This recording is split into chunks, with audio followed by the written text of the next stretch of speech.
اب اس کے بعد ایک دوسری حدیث ہے. حدثنا سفیان بن وکی، ہم سے حدیث سنائی سفیان نے وکی نے، وہ کہتے ہیں ہم کو حدیث سنائی جمعہ ابن عمیر ابن عبد الرحمن عجلی نے، کہتے ہیں کہ ہم کو انہوں نے یہ حدیث لکھوائی تھی.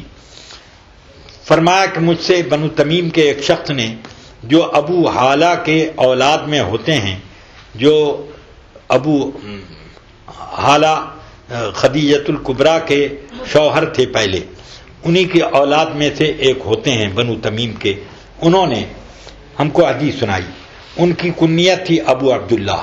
وہ ابو حالہ کے بیٹے سے روایت کرتے ہیں، اور وہ روایت کرتے ہیں امام حسن ابن علی، امام حسن رضی اللہ تعالیٰ عنہ سے، رضی اللہ تعالیٰ عنہما. امام حسن فرماتے ہیں کہ میں نے اپنے ماموں ہند ابن ابی حالہ سے سوال کیا.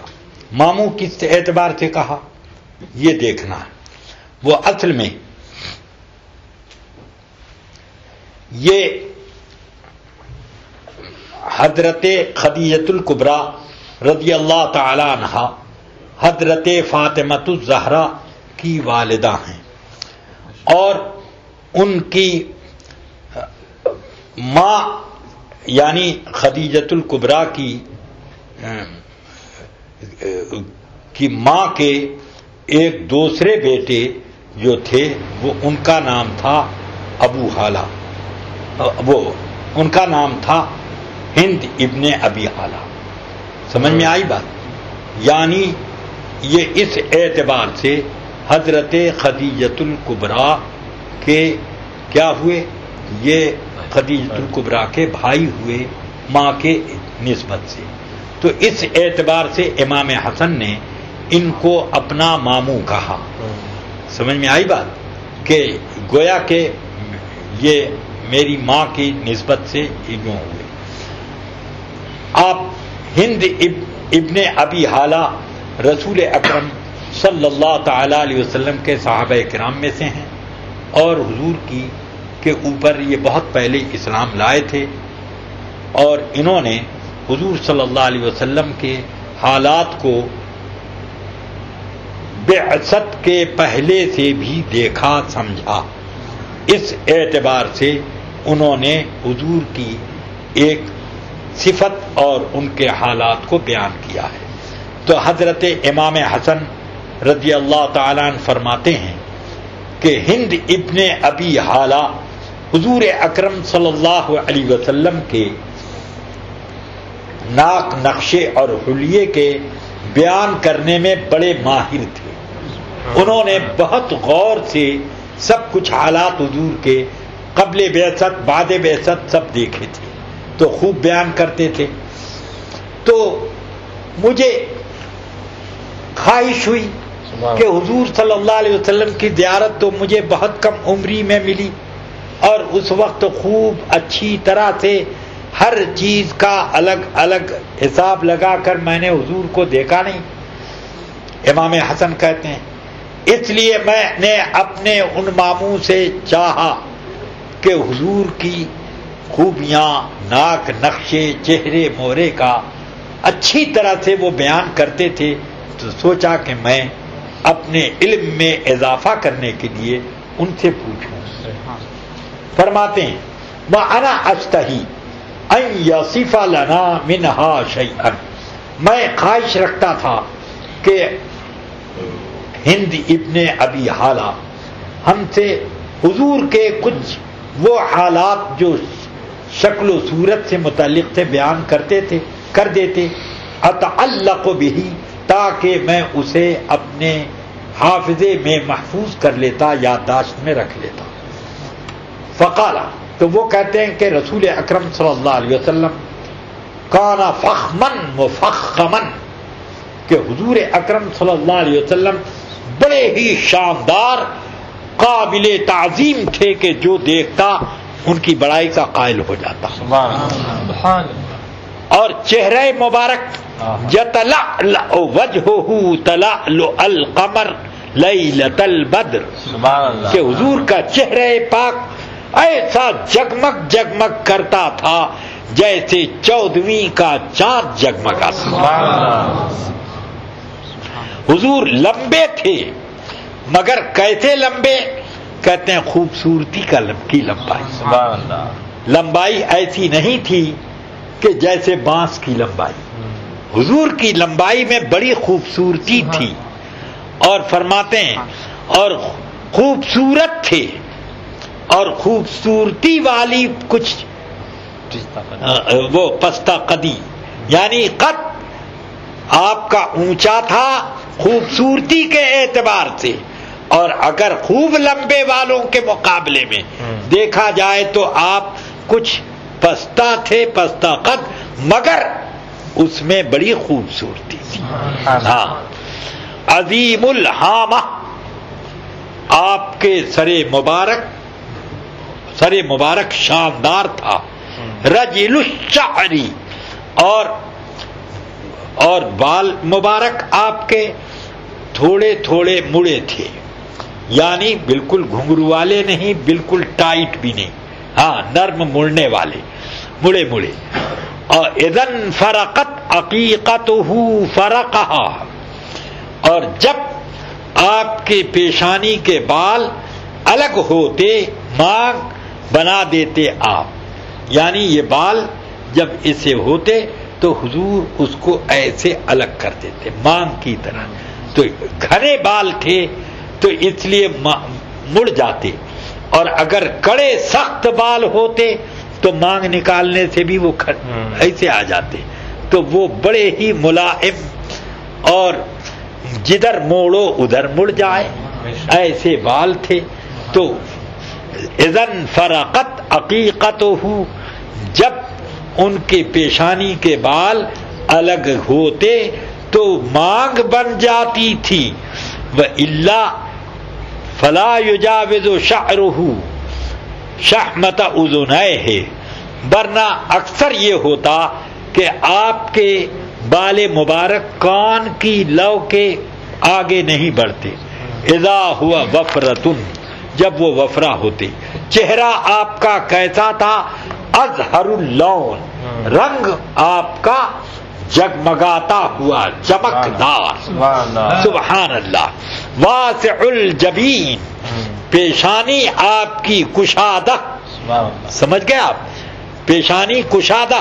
کچھ کی پیشانی پتلی ہوتی ہے، کچھ کی بہت یہاں آدھے سر تک، تو وہ گنجا پن ہوتا ہے، وہ پیشانی نہیں ہوتی. پیشانی کی کشادگی آدمی کی شجاعت و دلیری، قوت ہمت اور قوت علم اور قوت عقل کی نشانی ہوتی ہے.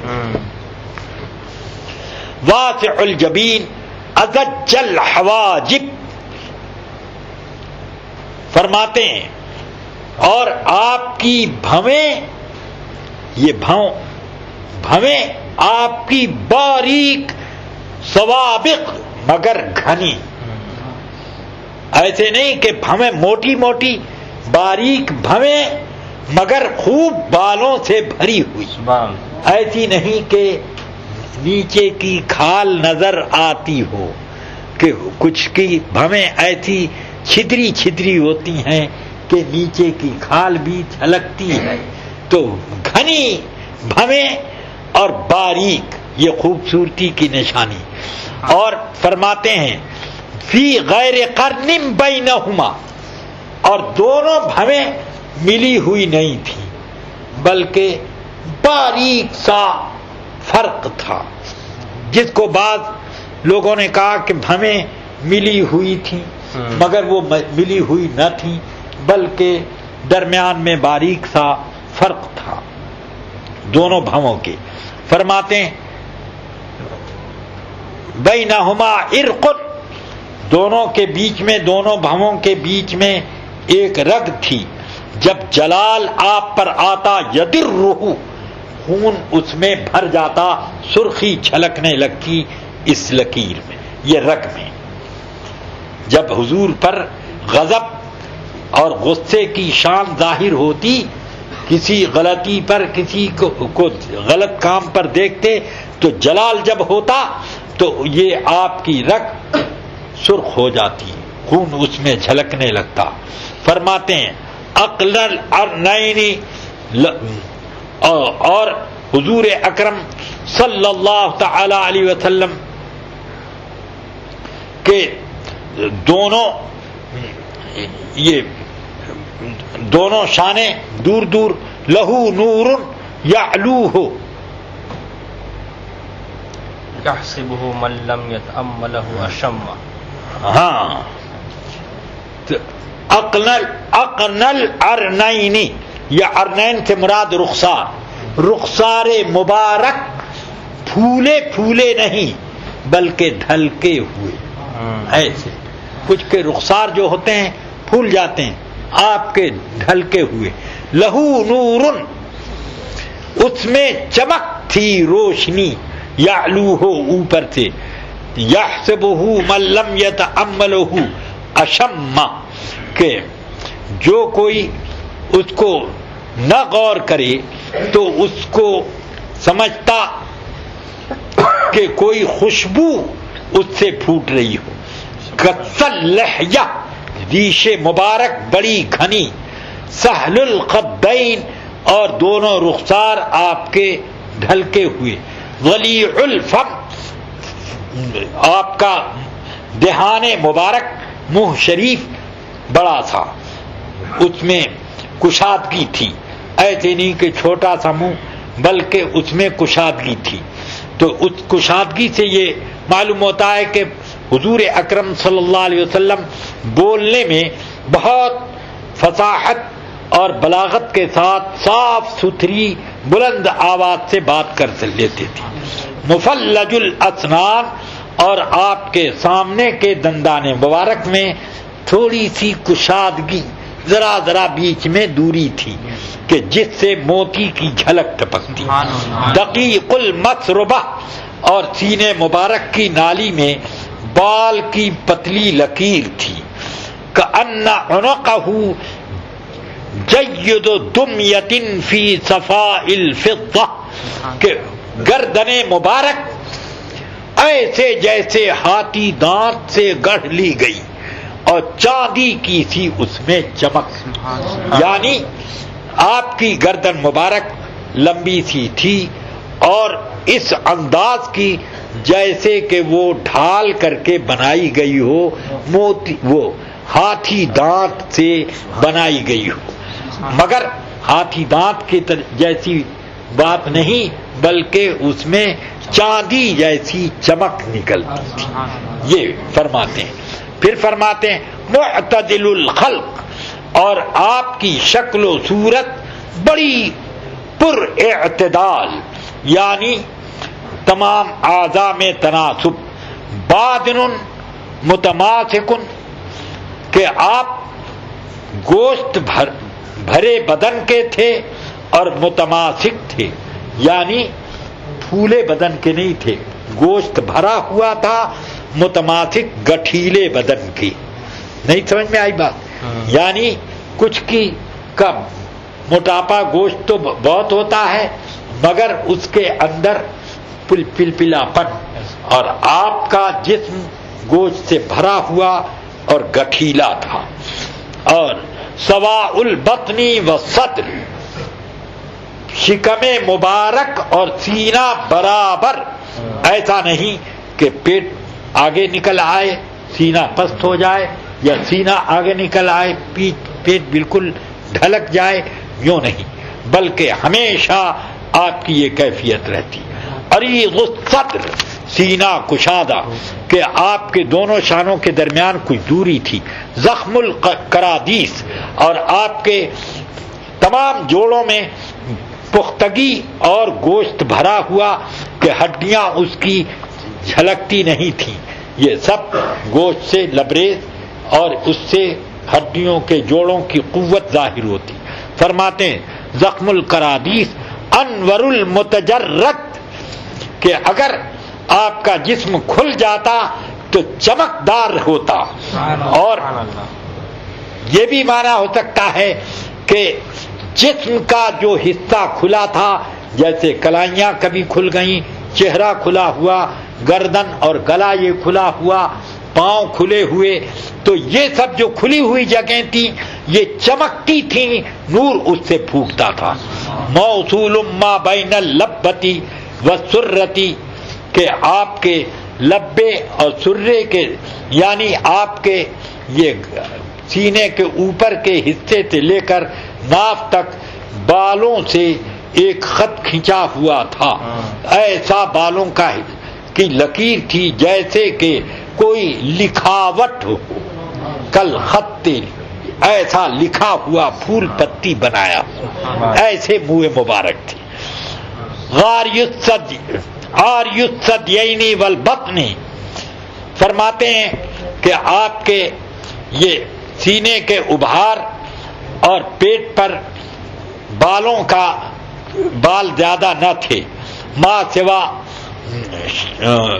ذالک اشعر الذراعین والمنکبین، اس کے علاوہ آپ کی کلائیوں میں اور آپ کے شانوں پر یہ بال کچھ تھے، یعنی روئیں آپ کے اس کے کلائیوں پر اور یہ شانے کے نیچے تھے، جس سے شجاعت کا اظہار ہوتا ہے. اعالی الصدر، اور آپ بڑے ہی بلند سینے والے، طویل الزندین، اور آپ وہ اپنے پٹیوں میں طول رکھنے والے، رحب الراحہ، ہتھیلیاں آپ کی بہت کشادہ، جس سے سخاوت کا ظہور ہوتا ہے. شأن الکفین والقدمین، اور آپ کے دونوں ہاتھ اور دونوں قدم جو گوشت سے بھرے ہوئے. سائل الاطراف، اور آپ کے تمام وہ اطراف یعنی ہاتھ اور پاؤں، یہ سب کے سب آپ کے وہ ڈھلکے ہوئے.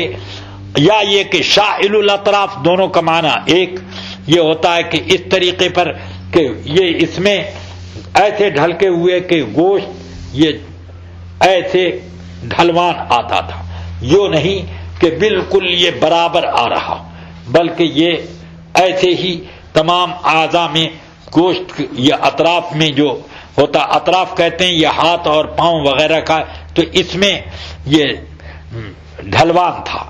فرماتے ہیں خمسان الاخمصین، اور آپ کے تلووں میں گہرائی تھی کہ جب پاؤں زمین پر رکھتے تو وہ تلوے کا حصہ جو بیچ کا ہوتا ہے زمین سے چپکتا نہیں تھا، وہ دور رہتا. تو کچھ لوگوں کے جس پاؤں میں ایسا ہوتا ہے کہ بالکل بیچ کا حصہ جو اخمص جس کو کہتے ہیں، تو وہ بیچ تلوے کا بیچوں بیچ وہ زمین میں چپک جاتا ہے. یہ حسن کے خلاف ہے. حضور اکرم صلی اللہ علیہ وسلم کی یہ شان تھی. تو کہتے ہیں کہ مسبح القدمین، کہ آپ کے قدمین بڑے ہی چکنے سپاٹ تھے. یہ نیچے کا حصہ چکنا سپاٹ، ایسا نہیں کہ کھردرے اور بیچ بیچ میں کہیں پھٹن، یہ سب نہیں. اسی لیے فرماتے ہیں ینبو عنہم الماء، کہ دونوں قدم پر پانی ڈالا جائے تو رکتا نہیں تھا، بہہ جاتا تھا. تو اب جب اس میں پھٹن ہوگی تو اس میں پانی رکے گا. یہ تو اس سے لطافت بھی معلوم ہوتی ہے کہ پانی چھلک جاتا تھا، اس پر سے فوراً بہہ جاتا. اذا زال زال، جب پانی اس پر پڑتا تو زال قلعا، تو کہتے ہیں یخطو تکفین، پانی تو اس پر سے جھڑ جاتا تھا. اور پھر حضور صلی اللہ علیہ وسلم جب قدم اٹھاتے تو لمبے لمبے قدم ہوتے. فرماتے ہیں یمشی وہ ہونن، آپ وقار کے ساتھ آہستہ چلتے. ذریع المشیتی، اور چلنے میں لمبے قدم اٹھاتے. جب بھی چلتے تو ایک تناسب سے سیدھے چلتے، اور آپ کے قدم لمبے اٹھتے اور آہستہ چلتے. قدم لمبے اٹھتے تو لمبائی ایسے نہیں کہ زبردستی لمبے لمبے اٹھائے جائیں پر تکلف، بلکہ آپ کی کہ قدم اسی تناسب سے لمبے اٹھتے، تو چلتے تھے آہستہ مگر رفتار ہوتی زیادہ تیز، کہ جب یہ فاصلہ لمبا لمبا ہوگا دونوں قدم کے بیچ کا تو اس کے اعتبار سے رفتار تیز معلوم ہوگی، مگر اٹھاتے بہت ہی وقار سے قدم. تو یہ تھی کیفیت. اذا مشا کا انما ینحت من سبب، جب چلتے تھے تو گویا کہ اوپر سے اتر رہے ہیں، اور جب کسی طرف مڑتے تو پورے مڑ جاتے. اور خافض طرف نظرہ الی الارض، آپ اپنی نگاہیں زمین کی طرف جھکائے رکھتے. اطول من نظرہ الی السماء، آپ آسمان کی طرف جتنی نظر اٹھاتے اس کے بالمقابل آپ کی نظر زمین کی طرف زیادہ ہوتی، جس سے آپ کی حیا اور وقار دونوں کا ثبوت ملتا ہے. جل نظرہ الملاحظہ، اکثر اور زیادہ تر آپ دیکھتے تو ایسے نہیں دیکھتے بلکہ کنکھیوں سے دیکھتے تھے. تو یہ تمام چیزوں کی طرف آپ کی نظر ایسی ہوتی کہ ایسے گویا کہ ان دنیا کی چیزوں کو آپ نظر میں نہیں لاتے. یسوق اصحابہ، صحابہ کو اپنے آگے چلاتے کہ وہ آگے آگے چلیں اور آپ پیچھے سے ان کی قیادت فرمائیں. یبدر من لقی بالسلام، جس سے آپ کی ملاقات ہوتی سلام پہلے آپ کرتے. حالانکہ سلام سنت ہے اور جواب فرض ہے، مگر یہ سنت وہ ہے کہ اس کا ثواب فرض سے زیادہ ہے، اس لیے آپ پہلے سلام کرتے تھے. اللہ خیر انشاءاللہ. صلی اللہ تعالی علی خیر خلقی وقاسم رزقی سیدنا مولانا محمد وعلی آلہ واصحابہ اجمعین برحمتک یا